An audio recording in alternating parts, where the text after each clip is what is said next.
the biggest bottleneck in content creation, I don't care who you are or what you do, it's editing at the end of the day. Editing, media, production is the one field that I can pour all of my gifts into. It's just something that just clicks. My engineering mind and my creative mind collide, and editing is that perfect collision between the two. Don't let creativity be stunted by trying to be perfect, because nothing is perfect. In fact, those imperfections make things perfect. Done is better than perfect. Just get it done. If you can uncomplicate your editing process, if you can uncomplicate your content creation process, you're going to be able to stay more consistent. But what's taking it to another level for me and helping me to stay organized is... This is branded like a pro.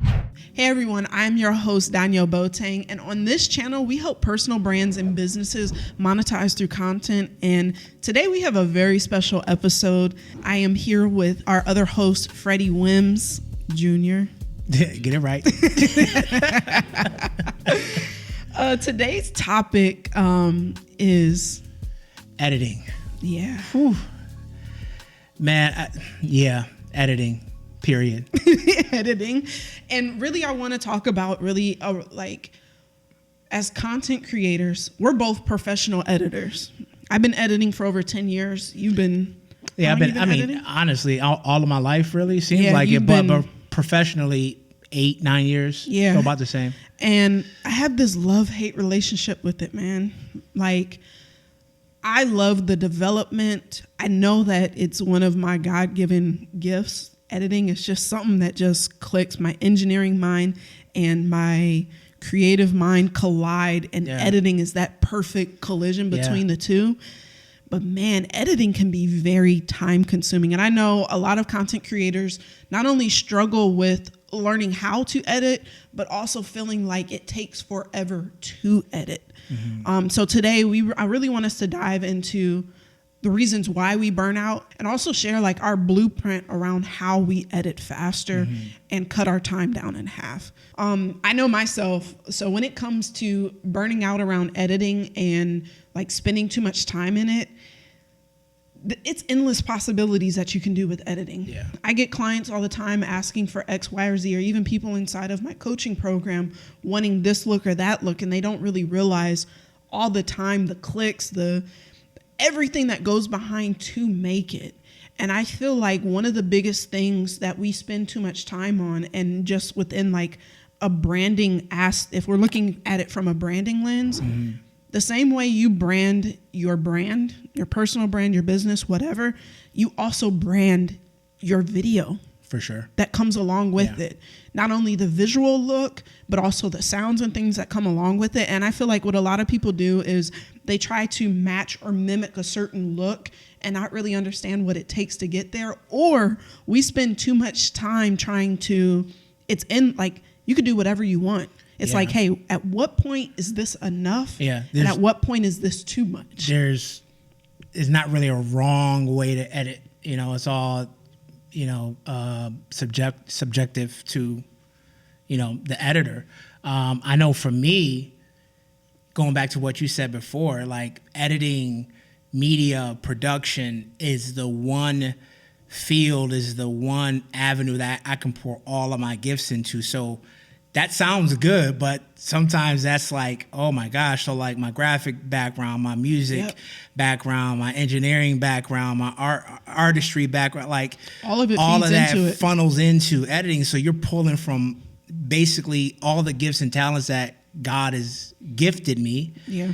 And it's trying to like grab and pull from each one of those. So it can get a little crazy. And then especially being a perfectionist as well.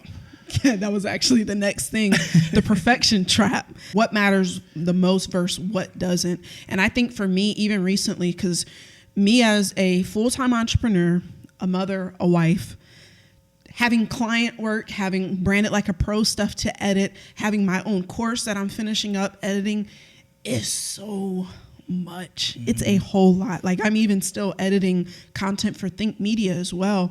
And what I found is organization, not only in how you edit, but organization on how you plan out your edit. I have my editing system that's up here that I've developed over these 10 years. And I even wrote a guide on my 9 steps that I do, no matter if it's a YouTube video I'm doing, a podcast I'm doing, or if it's short form content on my phone. But what I found is having a process that you follow each and every video. Yeah. So for me, it's, I have my cut flow, copy and paste folder structure. I start with, this is the basis that I start with every single time I start an edit. But what's taken it to another level for me and helping me to stay organized is having some type of project manager. We have so much stuff going on all the time to where trying to keep track of 20 different things in my head versus having it written down on paper or digitally. I learned just recently, after editing for over 10 years, recently learned, like literally within like the last month, that actually planning out each edit, like these are all the steps that I follow. I literally have a Notion board where each edit, I'm always downloading, organizing files. I am always doing my first pass. So I go through the entire video that I'm going to edit, get rid of all the stuff. So I cut all the fluff out. Right after that, I figured out the system. I was like, all right, it's time to EQ the audio. It's time to color grade. I'm literally have a process that steps through all the major things I do in an edit to where I can put a day and a time. All right, this is getting done with this, because man, editing, it can be a very time consuming thing, which having systems like that in place help cut back the time. But also what I found is I used to cram at the last minute, pull a whole all-nighter. I used to do that. 8 hours. I used to do it back in college, man. Man, I have some cram edits, session. bro. But we continuously do it for editing. I'm like, yo, there has to be a better way. Yes, one thing I will say is entrepreneur, content creator, whatever, the biggest bottleneck in content creation, I don't care who you are or what you do, it's editing at the end of the day. And if you can figure out how to alleviate that, so like if I'm looking to bring somebody in to help me in the business, the first place I'm personally starting is an editor. I don't care 100%. What you need that flow of content coming. If you're stopped up trying to get client work done, trying to keep your content going, trying to do X, Y, or Z, on top of I manage home with my husband while we're trying to co-work together. I know with me, just having a very creative mind and being very analytical and seeing the big picture, sometimes that's like an Achilles heel in editing. Like what you were talking about as far as setting a system, like, hey, I'm going to do A, B, C. When I'm going through an edit, my first pass, I'm hearing all the stuff from an audio standpoint that needs to be fixed. I'm like, oh, this B-roll can be added here. And it's like, you can't approach an edit like that because you'll just be all over the place. So learning those strategic steps to really work it out. And on top of that, when you're editing, you're not always in the headspace to edit. And that translates to your edit. Like you'll come back to it and be like, I hate this. Or sometimes you get to the point where you're stopped up and you have to step away. You need to pause. Now, there's a big difference between creating reels and content for IG, TikTok, and whatever. That's one total different format versus the system that I would use for editing YouTube videos, right? So if I'm editing a YouTube video, one of the biggest things that I found that has been a major time saver and just overall process flow is, once you drop all your clips to your timeline, the very first thing I would do, and no matter how many clips there are, compound them. Because once you start making your clips and your splits, if you want to EQ your audio, you want to do anything to that specific footage, once you start breaking it up, you're losing that control that you have, and you have to like apply all those effects across. So if y'all start off anything, compound your thing, compound your clips, and then start working your edit, because from a compounded clip, for those that don't know, and it depends on what software you're working on. So a compound clip is like, for instance, I edit in Final Cut Pro, CapCut has it, DaVinci, Freddie edits in DaVinci as well, Premiere has it. Most of the time, if you right click the clip, look for compound clip. If your editing software doesn't have that exact terminology, say, hey, what is compound clips for? X editing Premiere software. refers to compound clips as nested clips. Yeah. There's so many editing softwares. Yeah, there's a lot. Everything can get you to the endpoint that you need to. At the end of the day, it's about finding out where the buttons are. And once you get into that software, so I started off in Final Cut Pro. I'm Team DaVinci Resolve. Well, where did you start off? I started out in Premiere Pro. So Freddie started off in I started Premiere my Pro. career in Premiere, and then I transitioned into DaVinci Resolve because I was working for a production company, and that was just industry standard for that production company. So it just made sense. Whenever you're working, especially in a collaborative space, working in the same platform really eases just the workflow. And so I find myself again somehow. All right, hold on. Before you say that, y'all, in this predicament. We have been struggling over the last month we've been editing for a long time, and we've been struggling to get in a flow together to where each episode, because like when you're developing and when you're first starting off a look of like for instance, our podcast, or it could be your YouTube video or your reels for IG, it's going to take more time up front to develop that look. So our first couple episodes, I'm low-key kind of embarrassed to say how many hours. I track my hours on my edits. We were up there. I was in. My second one was plus over 20. Yeah, my second one was 20 26, hours. 28, I think I hit, which is. It was dumb. We Yeah, shouldn't. you can't spend a full day on an edit. That's No. just not sustainable at all. But the last episode, because this is like, it took about 4 or 5 four episodes to figure out, all right, this is the look of what Branded Like a Pro would be. So if you go back and look at the episode with Daniel or the episode with McQuinda, you'll see that there's a new consistency along with Branded Like a Pro, and it took us a few episodes to get to that look and that level of edit. The problem is when you're working in different editing softwares, when you're in a team environment and trying to, especially for us, we're branded like a pro. Branding matters.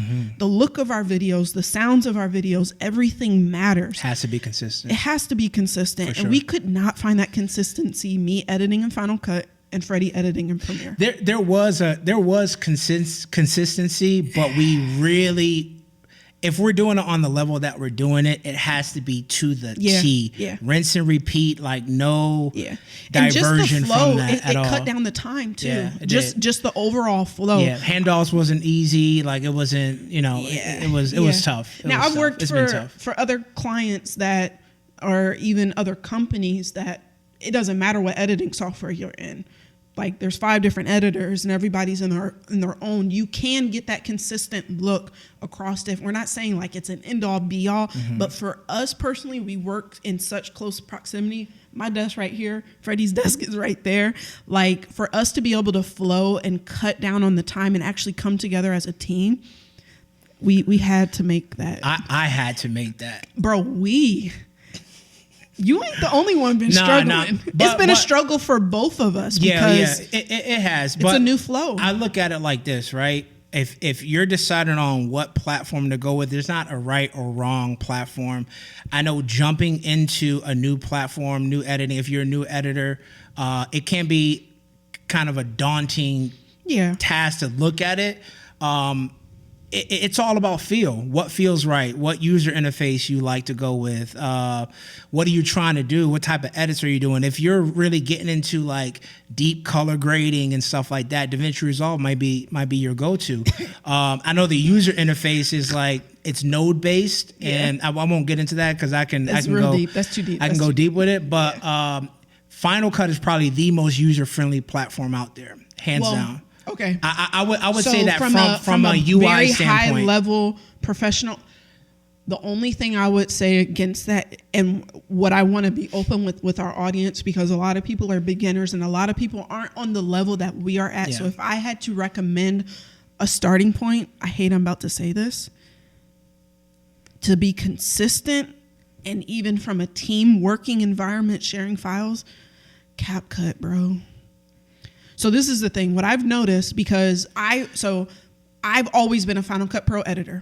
It was very hard me making the jump but I knew that there are more people in CapCut for sure than any other software where from a coaching program standpoint, of course, from a product development, there's a bigger market there, right? And it's more accessible. It's the only platform that has a platform on mobile devices and computers. And computer that you can move your project. And it's cloud-based. I can start on my phone, move it to the cloud, download it to my computer, edit it on my computer, put it back on the cloud, and then pick it right back up on my phone. Me as a mother who can't always be sitting in front of my computer, even this transition of getting back into YouTube content creation and editing to the level I have, there's been a separation from me and my kids and my family. Like it's time consuming. That is, as soon as we're able to afford, that's the first person I'm hiring. That's the first thing I'm outsourcing. Even though I am a professional level editor, I know what I'm doing. That time is so important.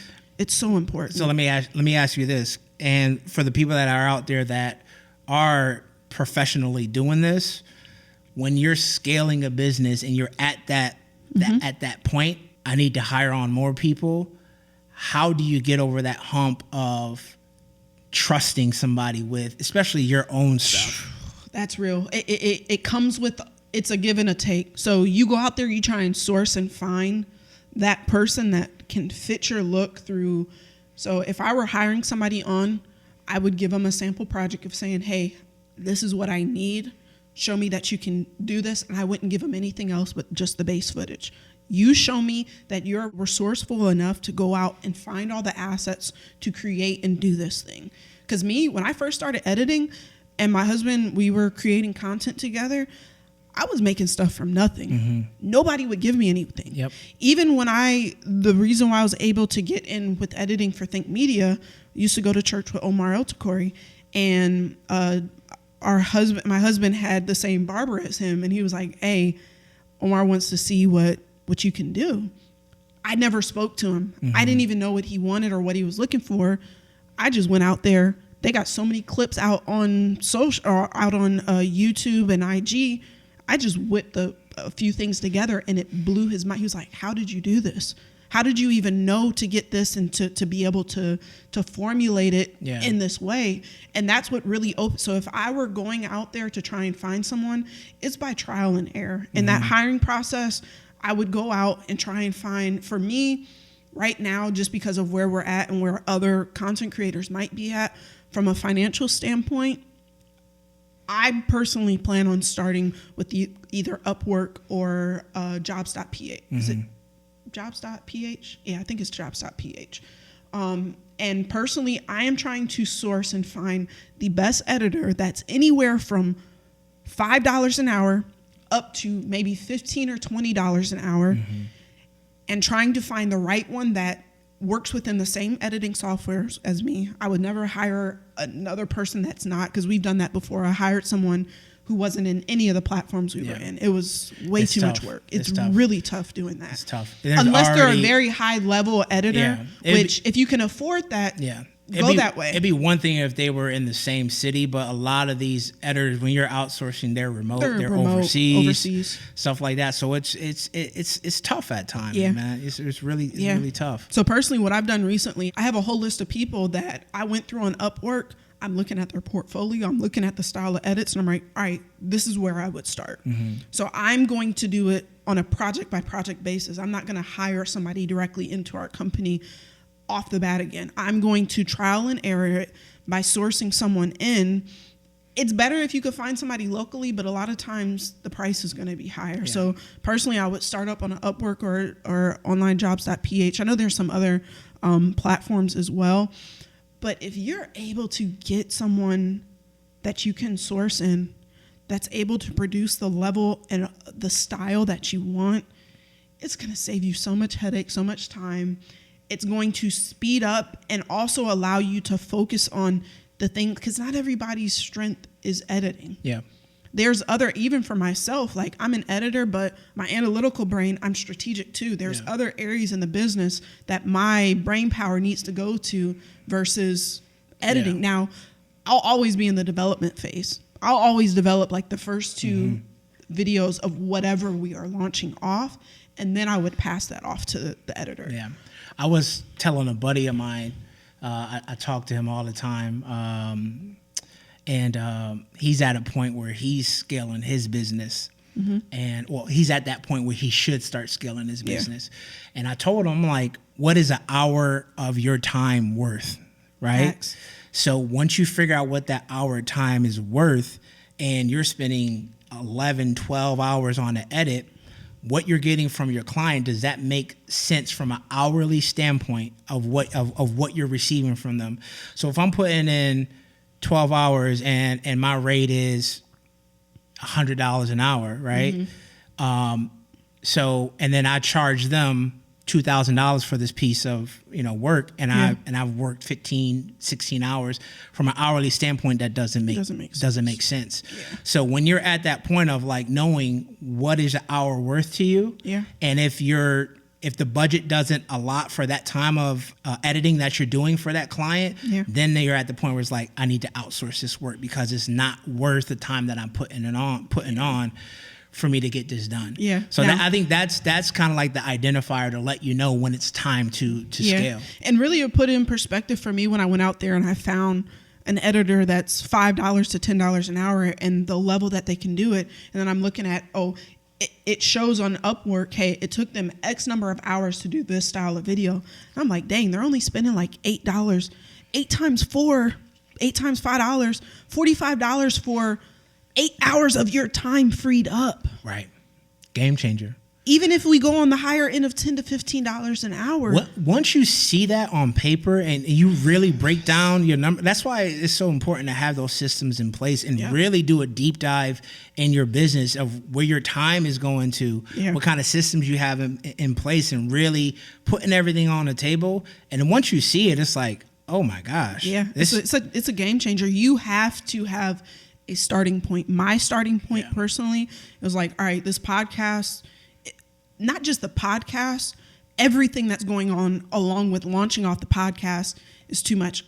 I need this on paper. I need a project planner. We'll put a link down in the description to a perfect like content creation project manager and everything for people to go out and grab. That has personally helped me like reinvent myself even as an editor, to be organized and everything. But for those that aren't ready to hire out, might not have the budget, I want to ask a question of why more edits doesn't always mean better content. So for those that have to be doing their own content in the meantime until they're able to afford hiring someone out to do it, why is less better?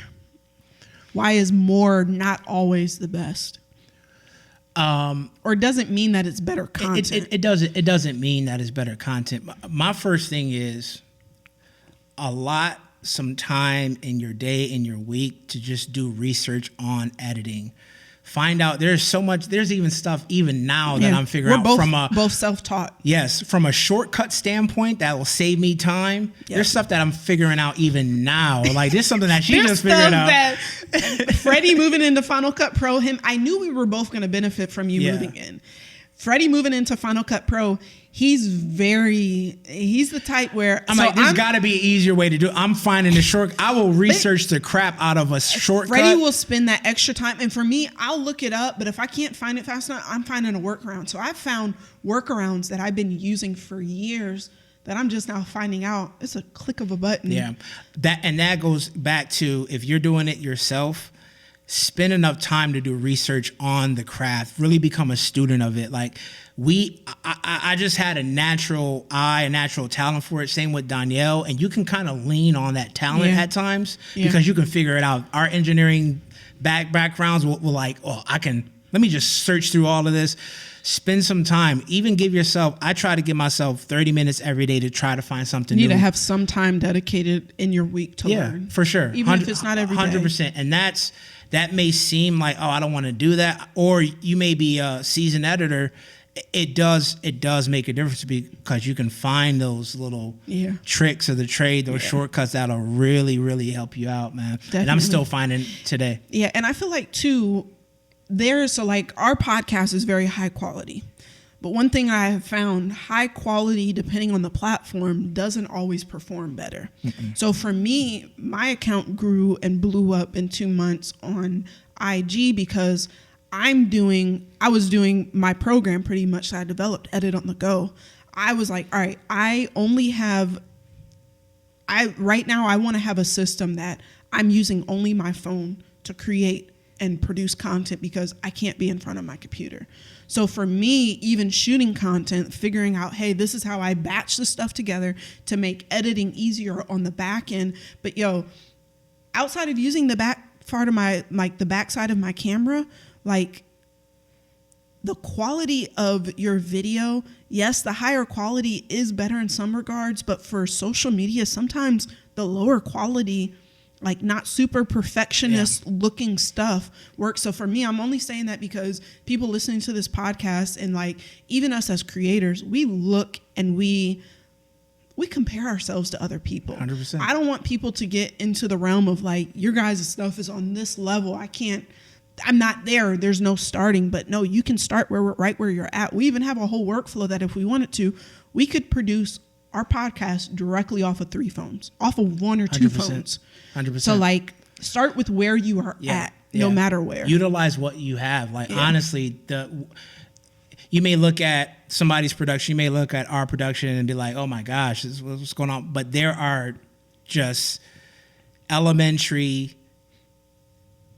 best practices from a lighting, audio, and video standpoint that is just rinse and repeat it. Yeah. That's it. Yeah. It's not rocket science. It's just one, like I said before, be a student, go in and look at there are times where I'll go back and just do a once over on, my camera setup, just a 101, just to refresh my brain, just to get back to the basics, because it's super key to do that. But there's just best practices when it comes to any kind of production. I always say this, Donielle says as well, like the audio is the most important thing to your video can be crap, but video can be crap. Audio and lighting, number 1, number 2, video is secondary, believe it or not. If you have bad audio playing in a video, most people are going to keep scrolling. They're not going to sit there and try and listen through that muffledness. Somebody can listen to something and the picture be not the best and still sit there and listen. 100%. I 1000% agree. And I know that we touched on it a little bit already, but I want us to share how we personally streamlined our podcast from an editing standpoint without sacrificing quality, because those first couple episodes, trying to figure out the process and flow, we spent 20 plus hours on each episode. Now I need to look back at my time, but I'm pretty sure I spent only like maybe 10, 11 hours on this last one. So I just want to share the different things that we implemented. First and foremost, the Notion template, the Notion that I built out, and we'll have that available later. But the Notion template of having all the steps of what happened. So what I did is I was like, all right, I know these are the steps that flow through this edit, but all right, what should I do at this point to speed up this process down the line? What can I do here that's actually going to help even from a thumbnail standpoint, a titling standpoint, so we're not holding up Dennis from creating the thumbnail and different things. So for me, sitting there and outlining out the exact process and flow that we do was 1000% key. And Notion is one CRM that is out there. Notion is actually a free CRM to a standpoint. To an extent. But like there's Monday, there's ClickUp, there's Rike, there's some other ones, Hootsuite. There's a lot of stuff. There's a lot out there, but basically it's just setting up, giving yourself a system that is actually, you're able to see your projects just in real time and seeing the steps that you have to do to accomplish to get that stuff done. It's important, man, to really be streamlined and have everything just down, get everything out of your head.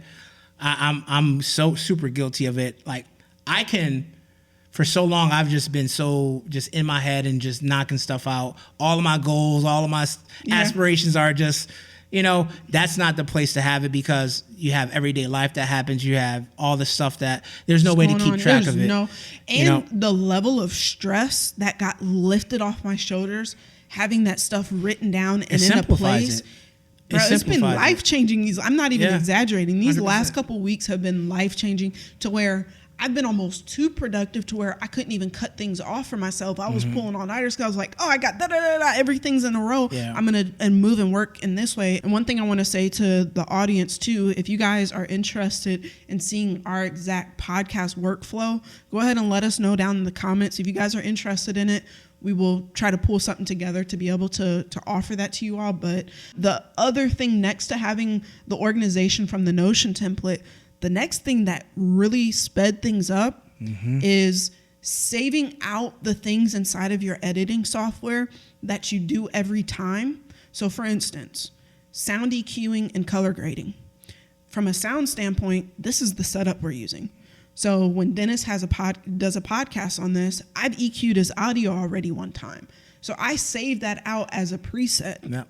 I saved that preset in Final Cut Pro to where the next episode, so that first episode, I might have spent 40 minutes to an hour EQing and dialing in his voice, removing all the sound that shouldn't be, like all the echo, the sound from the room, if there was a fan going or whatever. I saved out that preset to where the next episode, I literally drag and drop it, and it's less than a 5-minute situation. So that's almost a whole hour cut out of my editing process. Same thing for the color grade. Yep.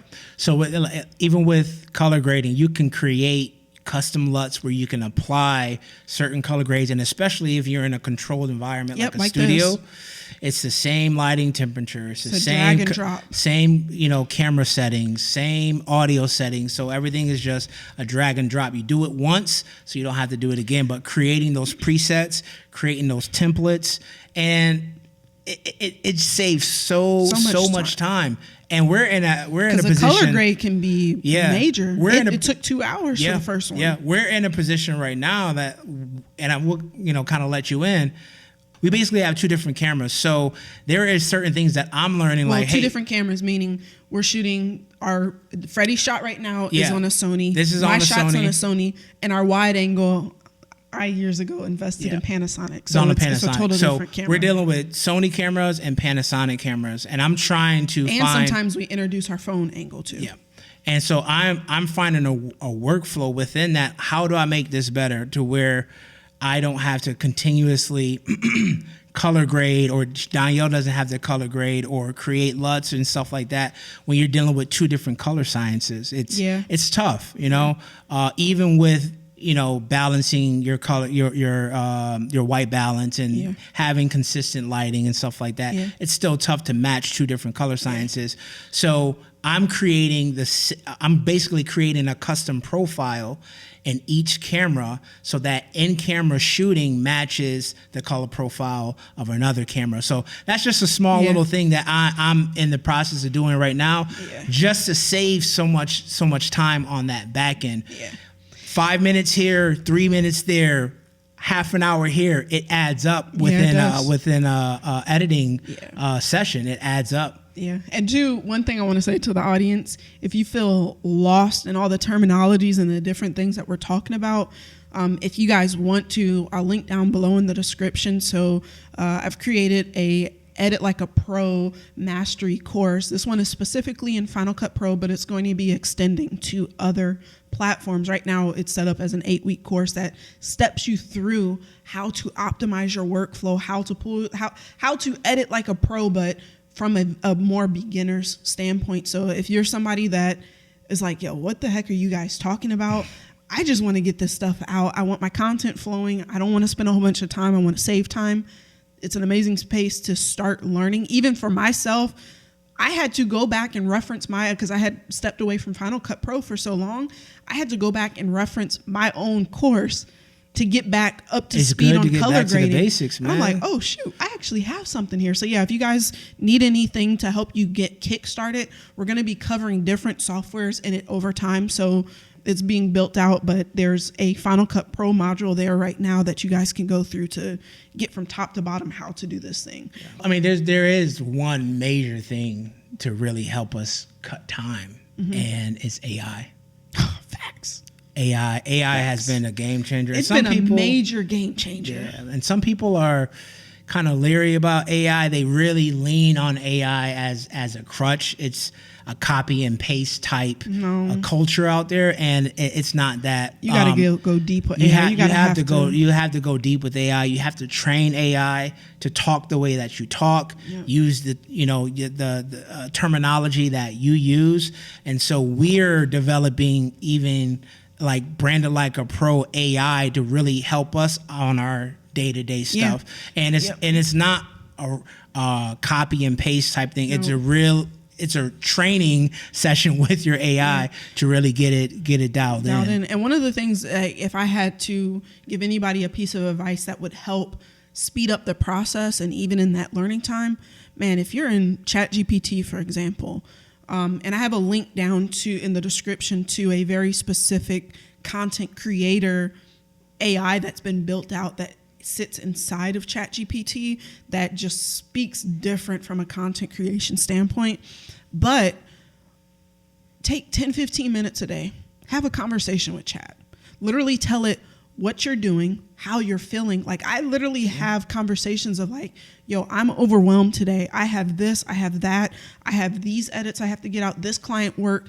I don't know how to manage my time this week. Can you be my project manager today and work this? And it gives me a flow, bro, that like, it's blown my mind being able to use this and work. But from an editing lens, one of the biggest things that we've done, like our intros are very like high skill, high level trailer style intro to our podcast episodes. The way that we used to edit, we'd have to go through, listen to a 45-minute, sometime up to a 2-hour long episode and find pieces that we think, this will be good. Yeah. Okay, this will work with this will work with that. Sometimes you spend 6, 7, 8 hours just trying to piece together that intro.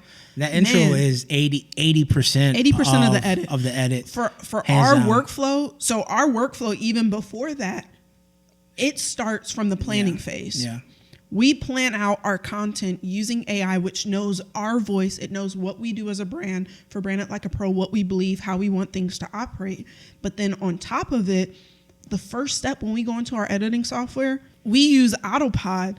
AutoPod has been a game changer. Right now, it is only in Premiere Pro and DaVinci at the moment. Yeah. In Premiere Pro, like, having that, I keep Premiere Pro just for AutoPod. I don't like editing. I don't know Premiere Pro. I don't want to say I don't like editing. It's just a software that I haven't gone deep in with. I know enough to be able to get certain things out, but I take that and then I pull it back over into Final Cut.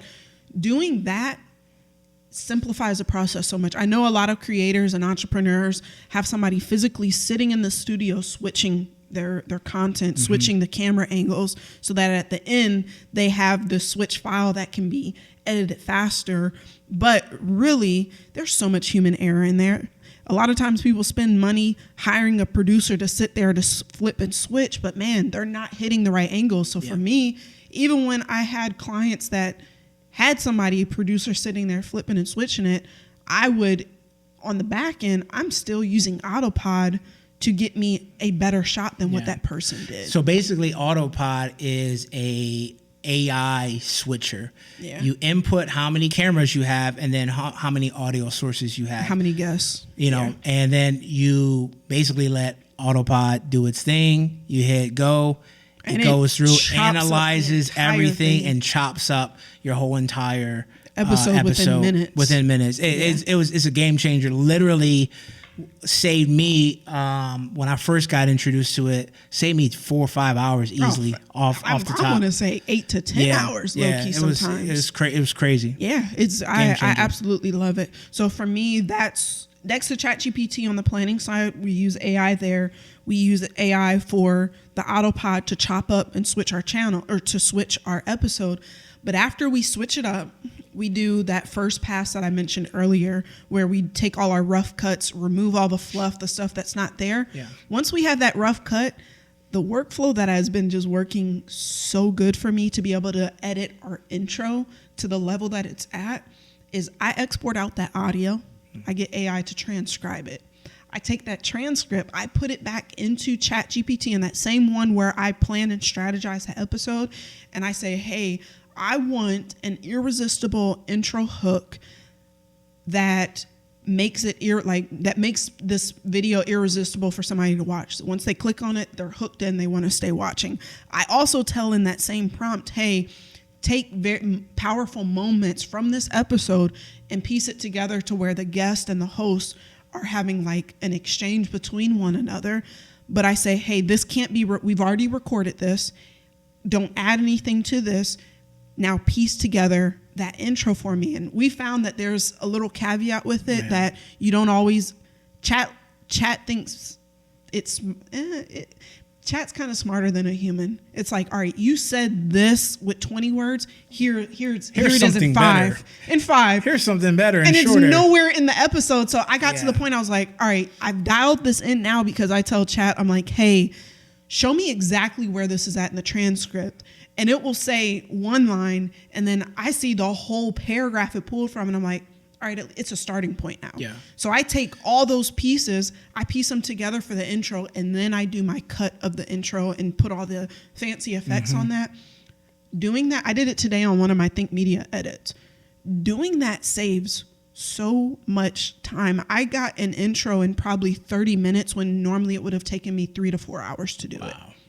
And so like, it's a game changer. You have to know where to implement it and where not to, how far to take it, how far not to. Because I started getting frustrated when I was trying to do that workflow. You can't lean completely on it. There's going to be stuff to where if it's very niche specific, there's stuff that is in your tone and your terminology that chat isn't always going to pick up on. Yeah. But it goes back into how much time are you spending with chat training it to get to know you, to get to know your business, to get to know, what you stand for. Exactly. And the more time you spend with it, the better it's going to the less robotic it's going to be. You have to feed your voice to it. So now I want us to touch on how to auto-generate.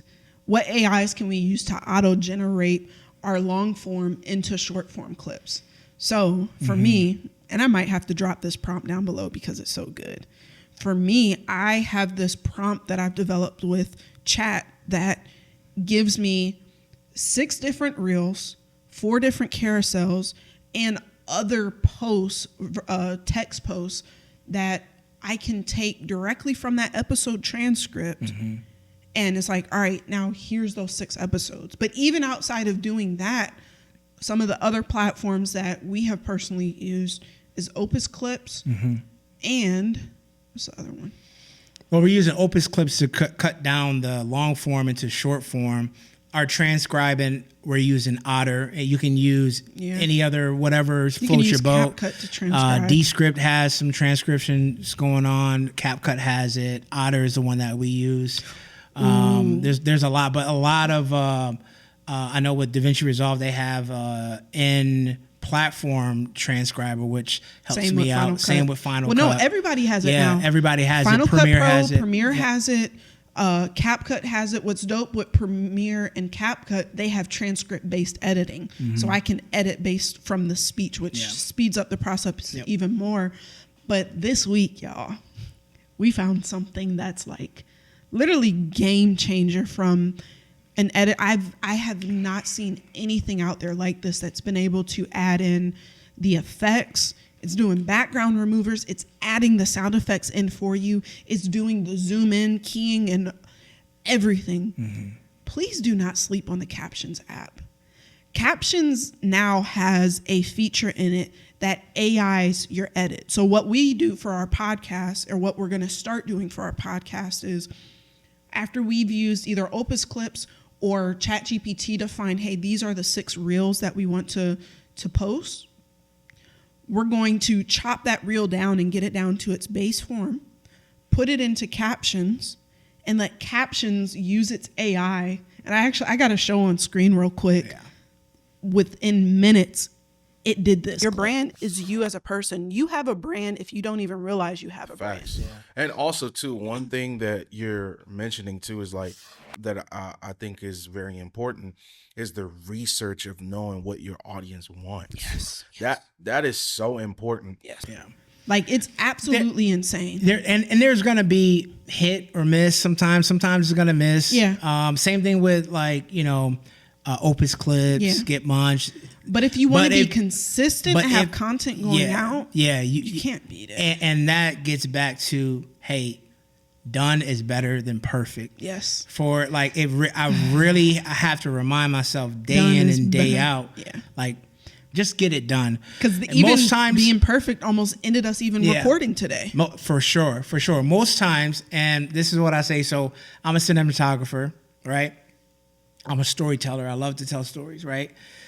Us cinematographers, we basically make content for other cinematographers. Like the average person isn't going to pick up on the small nuances that you're making it for the person that would judge you for not having it perfect. Exactly. Which isn't the majority of your audience. Which isn't the majority of my audience. There's a handful of people that I'm trying to impress that really is not my audience. So it's like, don't let creativity be stunted by trying to be perfect, because nothing is perfect.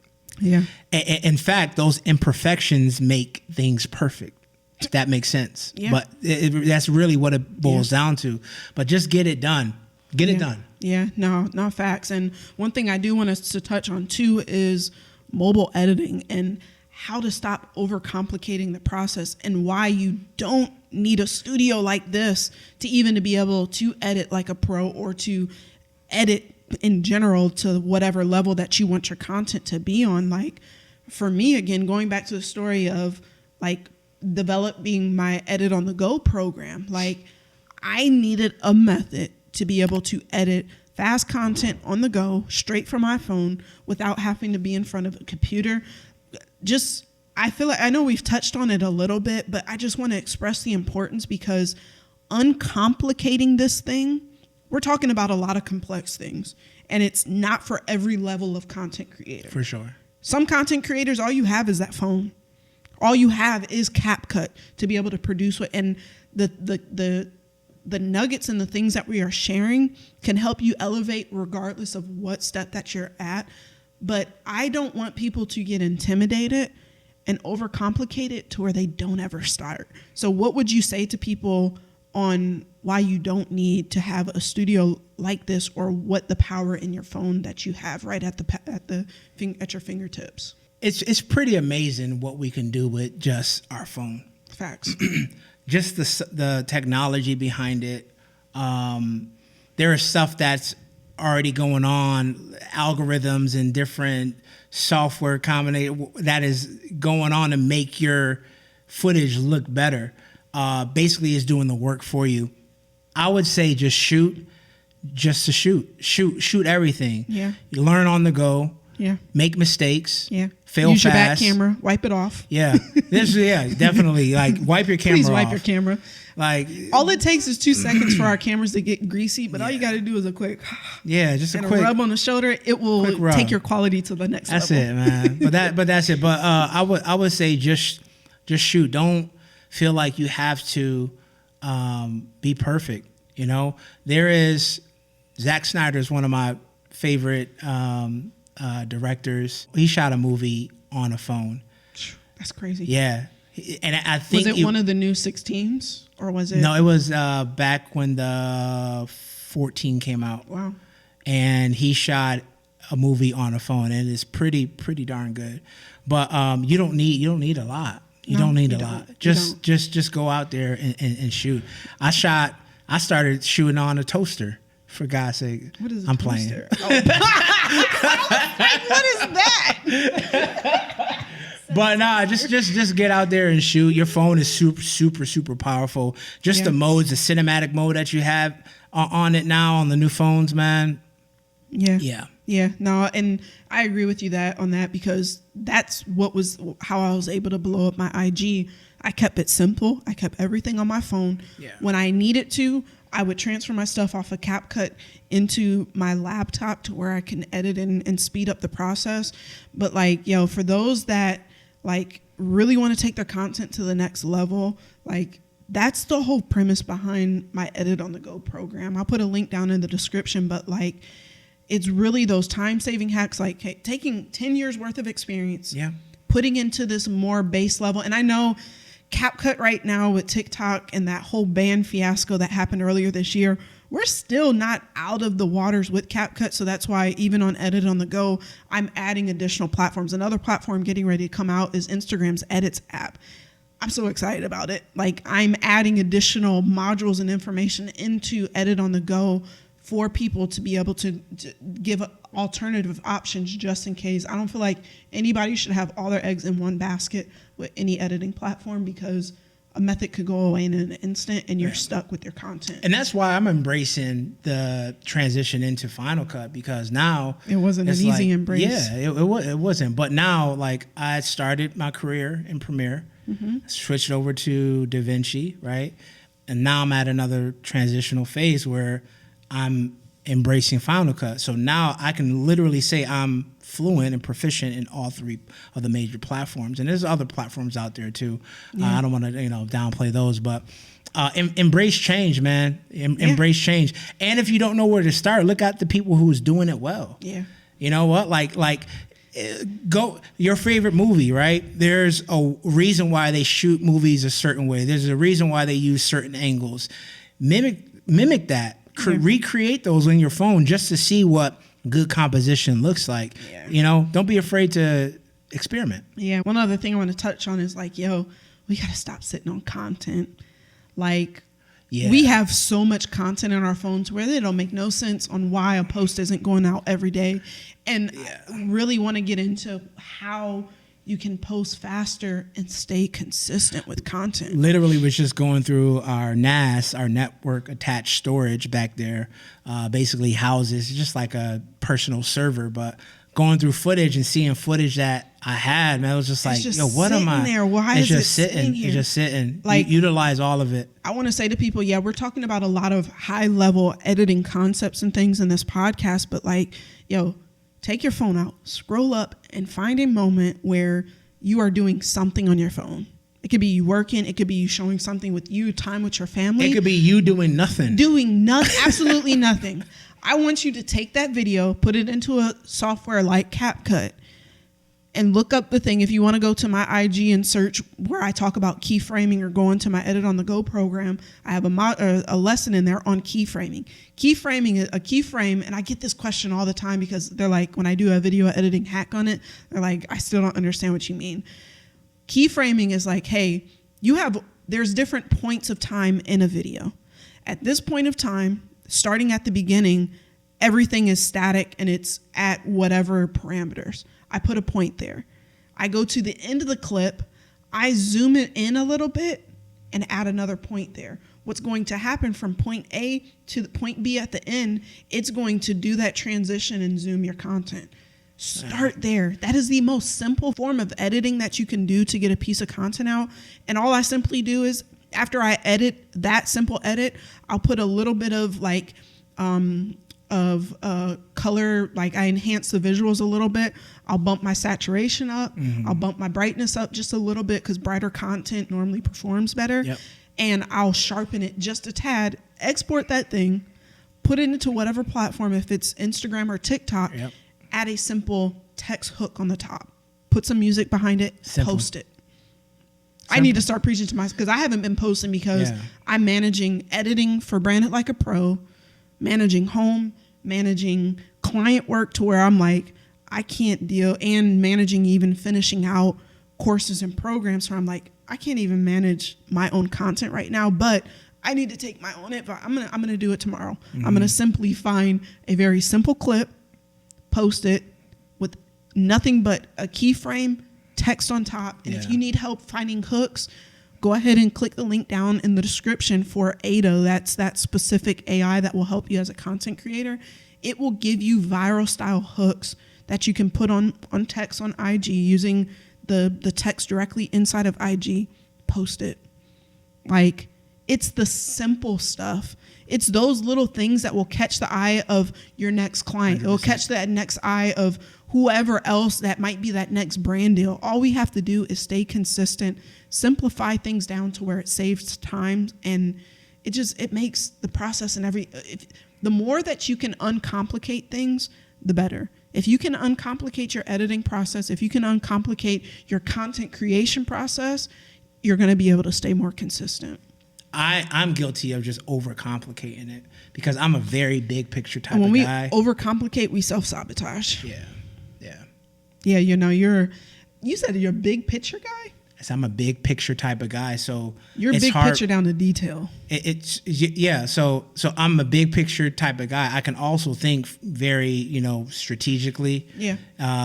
But when I see the big picture, it's hard for me to get back to that ground level. And so it's I got you. I can simplify things, and then I build this big picture, And it complicates it. and then in it your head. complicates it, and it's hard for me to let me come back to square one, Yeah. and start from that ground level because I'm a 1,000-foot type of view guy, and so just to come back to ground level, it's tough. So it's tough sometimes, but having those systems in place and people around you that can ground you as well, I think that's key. You know how what will really help you and others that struggle with that is that Notion template that I talked about is linked down below. You can, as soon as you have an idea, you don't even need the Notion template. Even if you have your notes, you have the idea that comes up, write it down immediately. 100%. Even write out what you're hearing, what would be said, what you envision, because we have these ideas that come in an instant and they go in an instant.